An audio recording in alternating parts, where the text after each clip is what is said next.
और इस वक्त एक बड़ी खबर आ रही है। अरब सागर में अमेरिकी नौसेना की हलचल बढ़ गई है। यूएसएस जॉर्ज वॉशिंगटन CVN 73 तैनात हुआ है। फ्लाइट डेक का काम में जुटे हैं अमेरिकी नौसैनिक और शेड्यूल डिप्लॉयमेंट के तहत पहुंचे हैं मध्य पूर्व। इसके साथ साथ जो थिएटर पहुंचे हैं सेंट कॉम थिएटर पहुंच गए हैं और एयरक्राफ्ट करियर ने इस पर गश्त भी शुरू कर दी है। असल में मिडिल ईस्ट में जारी तनाव और वैश्विक सुरक्षा बलों के बीच अमेरिकी नौसेना ने मध्य पूर्व में अपनी रणनीतिक मौजूदगी को और मजबूत कर लिया है। यूएस सेंटकॉम द्वारा ये जानकारी दी गई है कि अमेरिकी नौसेना का परमाणु संचालित विमान वाहक पोत USS George Washington CVN 73 middle east पहुंच चुका है। एयरक्राफ्ट करियर ने कल सेंटकॉम थिएटर में प्रवेश किया। आज 20 अगस्त को ये अरब सागर से गुजर रहा है। जारी की गई तस्वीरों और जानकारी के मुताबिक जहाज के फ्लाइट डेक पर अमेरिकी नौसेना पूरी तरह से मुस्तैदी से जुटे हुए हैं और काम भी कर रहे हैं। George Washington career strike group का एक तयशुदा तैनाती के तहत मध्य पूर्व के बेहद महत्वपूर्ण क्षेत्र में काम कर रहा है, जिसका मकसद क्षेत्र में स्थिरता और सुरक्षा को बनाए रखना है।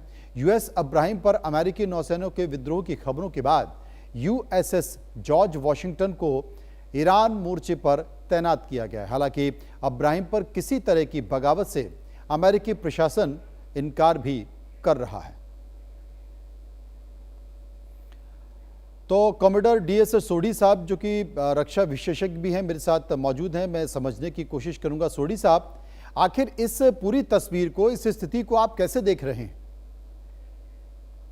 देखिए, पहले अरब सागर में जो यूनाइटेड USS का एयरक्राफ्ट कैरियर इब्राहिम लिंकन था, वो भी पहले वहां पे तैनात था। उस एयरक्राफ्ट कैरियर के ऊपर काफी रिपोर्ट्स आई थी कि क्योंकि बड़ी लंबी डिप्लॉयमेंट हुई थी वहां पे, तो कुछ रिपोर्ट्स आई थी कि उसके ऊपर जो नौसैनिक है वो खुश नहीं थे। काफी इश्यूज उन्होंने रेज किए थे।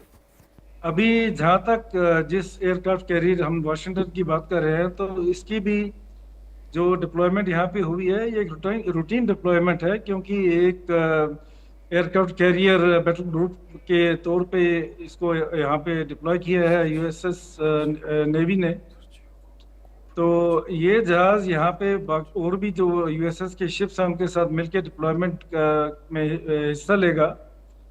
और आप यही कह सकते हैं कि इसमें ज़्यादा कुछ सोचने की ज़रूरत नहीं है। ये एक रूटीन डिप्लॉयमेंट है with regard to the American presence in the Arabian Sea. जिस तरह के हालात अभी मिडिल ईस्ट और हॉर्मुज़ में है बने हुए हैं, उसलिए यहाँ पे ये डिप्लॉयमेंट जो है अमेरिका ने कर रखी है। लेकिन ये भी कहा जा रहा था कि तमाम सारी परिस्थितियों के बीच के कहीं ना कहीं कुछ विद्रोह की खबरें आ रही थी अब्राहम लिंकन पर। जी, ये बिल्कुल रिपोर्ट्स आई थी कि जो इब्राहिम लिंकन है, उसके ऊपर जो नौसैनिक है उन्होंने काफ़ी इश्यूज रेज किए थे with regard to the food, with regard to other requirements जो थी शिप के ऊपर जो होती हैं, क्योंकि बड़ी लंबी डिप्लॉयमेंट हुई थी। और साथ ही साथ जो नौसैनिक थे, उनकी जो फैमिलीज थी, उन्होंने भी अमेरिका में प्रोटेस्ट किया था और कंसर्न रेज किए थे with regard to the long deployment of the people on board this ship. साथ ही साथ कुछ ऐसे केस भी आए थे जहाँ की ये भी कहा गया था कि कई नौसैनिक जो थे, कुछ एक दो नौसैनिक थे, उन्होंने शिप के ऊपर से छलांग लगाने की भी कोशिश की थी। तो ये सच है कि जब एक लंबी डिप्लॉयमेंट होती है तो उसमें इसका फैटीग का जो असर होता है वो नौसैनिक के ऊपर आता है। तो हालांकि अमेरिका ने ज़्यादा कुछ कहा नहीं है इसके बारे में, लेकिन रिपोर्ट्स जो है वो जो निकल के आई हैं, वो कोई भी अगर नौसैनिक है तो वो ये समझेगा कि ये बिल्कुल सच होगा, एक लंबी डिप्लॉयमेंट की वजह के करके। बिल्कुल। हालांकि अमेरिका ने इस पर अभी तक कोई प्रतिक्रिया जारी नहीं की है या सार्वजनिक तौर पर कोई बयान दिया है, लेकिन परिस्थितियां वहां पर कुछ ऐसी ही बन रही हैं। बहुत बहुत शुक्रिया सोडी साहब आपका।